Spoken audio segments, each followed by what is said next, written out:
Hey guys, I am just out here on the upstairs deck, enjoying some of the views and the scenery that we have out here over the pond and listening to the birds chirp and whatnot. Anyway, so I posted some pictures of my recent veggie burgers yesterday, and normally everybody is usually like, oh, that's cool, and I get a little bit of a reaction. Some people want to know like how I make them and stuff. But this time, there's a couple of you who showed some interest directly on the post, but I got a lot of private messages about how to make them and why they're good for you and all that stuff, like what's with the dehydration and everything else. So because I can't really explain to you how I make them, like I can't say, oh, I use a cup of this, a half a cup of that, because I just make them depending on the mood I'm in. Do I want green veggie burgers? Is there a specific health reason that I'm making them a certain way? Do I just feel like making really spicy ones? Do I want them plain? Do I want them a little more sweet? Do I want them a little more tangy? Stuff like that. So I am going to show you how I do it. I've never done one of these little like cooking videos before, but I think it'll just be a lot more helpful to those of you who are interested if you can kind of see the process. So I am going to take you downstairs and show you how to make these delicious num-nums. There's two veggie burgers here with a little bit of mayo. I'll show you the mayo I used, and a couple of sliced cucumbers and some alfalfa sprouts. They're really good. Alright, so I use a food processor. Here it is. I would assume that you can use a blender if you don't have a food processor. I've never tried using my blender to make veggie burgers, but I would think that you could. I mean, it's the same idea. So start with that. I'm using almonds for my base. Normally I'd sprout these. You get raw almonds, and then sprouting is a whole process. If you've ever done it before, it's fairly time consuming, but it's worth it because they're really good for you. But I'm not sprouting these, and I didn't last night either because it's time consuming, like I said. Normally I'd add some oatmeal in here as well, or some cashews or walnuts, but I don't have any more of those left. So right now it's just going to be almonds, and I'm also going to add in some flaxseed. So I'll show you that in a sec. So there we have some flaxseed in it. For all you people that need measurements, you really don't have to measure any of this stuff. But it's probably about a cup or so of almonds and then maybe a quarter cup of flaxseed. And you can add chia seed in there as well. And I mean, it's pretty much up to you what you want to do. So I'm going to blend this first before I add any more veggies. So I'll show you what that should look like. It should be a nice kind of powdery texture because this is going to be our binder.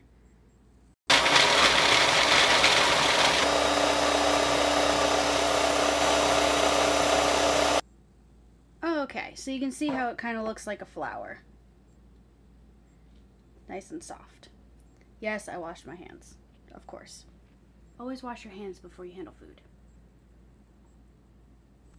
Now normally I don't cut up my veggies beforehand and like prepare them so beautifully like this. But I did today for the sake of the video, and I think I might do that from now on. Normally I just add them as I go. I kind of say, oh, I decided I want more portobello mushrooms or whatever, but I guess you could still decide that. So we have kale, broccoli, red cabbage, and in this bowl I've combined radishes, white onion, and portobello mushroom. And in here I have some fresh cayenne pepper, fresh jalapeno pepper, and about 4 cloves, like regular size cloves of garlic. So once again, you can use whatever veggies you want. You don't have to use any of these. You can use all of these plus some. I always use enough to fill up my food processor because then you get the most bang for your buck. These veggie burgers will shrink a lot as you dehydrate them, so I like to have a lot of them because I think they're really good. Alright, so we're going to add the veggies. I'm going to add the mushrooms, and this is difficult to hold this is why they have camera people on TV shows. the mushrooms, the onion, and the radishes all together in there first. And I'm going to put in my garlic and my peppers. I'll have to scrape the rest of that out. Alright, so I'm going to put the cap on and get this going. Alright, so I blended this up a little bit. You can see how the texture is becoming a little bit more sticky, a little bit more wet, because we've added the veggies.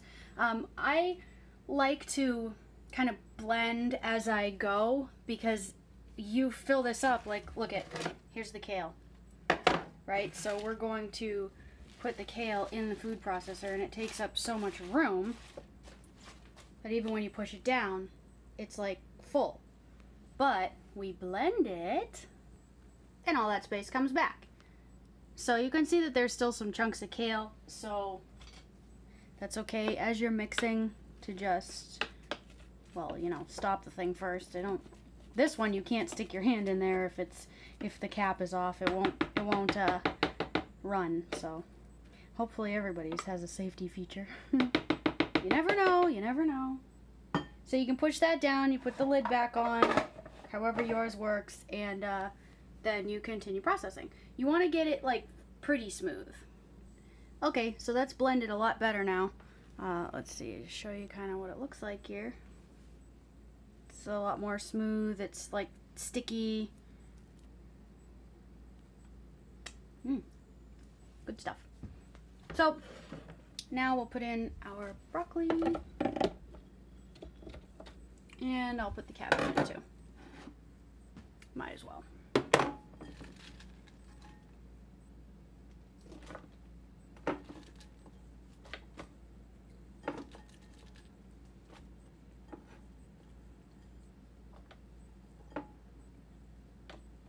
Okay, now we're gonna blend all this up. Alright, so we're blending. I am going to add a little bit of coconut oil, virgin coconut oil, just for the health benefit, but I'm only gonna add about maybe a teaspoon. Let me see. Again, I don't measure. Yeah, a teaspoon is good, because you don't want it to put too much oil in if you're dehydrating, because the oil just like doesn't evaporate, it doesn't come out. That's kind of the whole point of dehydrating. I would not recommend adding any kind of liquid like coconut milk or like olive oil or anything like that. The coconut oil I'm only adding for the added health benefits. Otherwise, I wouldn't put oil in here. So as you can see, I have a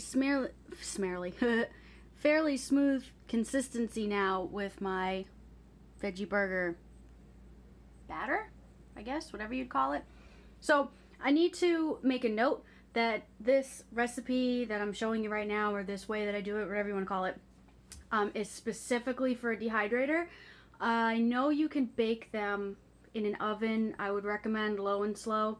The whole point of dehydrating is to not heat them past a certain level. Once foods, especially raw foods like these raw veggies, once they reach 118 degrees, it starts to kill off like the enzymes and all the things that make veggies, or honey, for example, good for you. So honey that you buy at the store that's really liquidy, it's been heated. So you're really not getting any health benefit from it. So the best thing to do is buy raw honey. And there's a really good brand. It's local, at least for me. They're out of Billerica, Massachusetts. They're also in New York, and they're called Crystal's Raw Honey.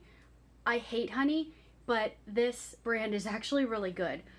So that's just a side note, little tidbit of information. But there's a reason, again, that I'm making these this way.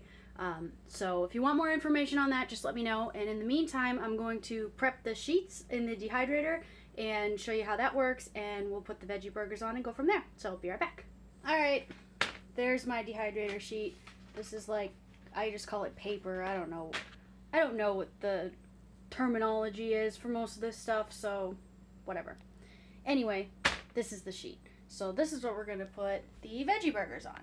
So I take about that much, and I need 2 hands. I put it on the sheet. I'll show you what it looks like. Hang on. There we go. Okay, got it off, and I just kind of smush them a little bit so that they're more like a burger. So then put as many on the sheet as you can, you know, leave a little bit, like maybe an inch or so between them, just so that they don't get stuck together. Alrighty, so there's one sheet done. We'll get the rest onto another sheet. Hello. Okay, so I've got my veggie burgers in there. They didn't fill up 2 whole sheets. I made them a little bit thicker than I made my last ones because I wanted to. So we're gonna put them in, put the cover on, and there's the temperature. I'm going to put them on 105. And my last ones took 15 hours. I put them on around 5 o'clock last night, I believe, and I took them off, or I shut the thing off at 8:30 this morning. So these ones will probably take longer than that because they're thicker. So I think that's it. They're just gonna do their thing now, and I'll check on them, and in a few hours I'll flip them over and I'll take the sheets out from underneath them, because under the sheet is, sorry, that was like really close, like a mesh thing. So I'll put them on top of that so that the air can get all the way around, and but I have to put them on the paper now or they would fall through and be like really gross. So that's it. If you guys want any more information from me about specific things, again, like the raw food diet, if you've never heard of that, Google it. It's extremely healthy. It's one of the best ways to eat. Do I eat like that all the time? No. Would I like to? Yeah. But whatever. I do what I can, okay?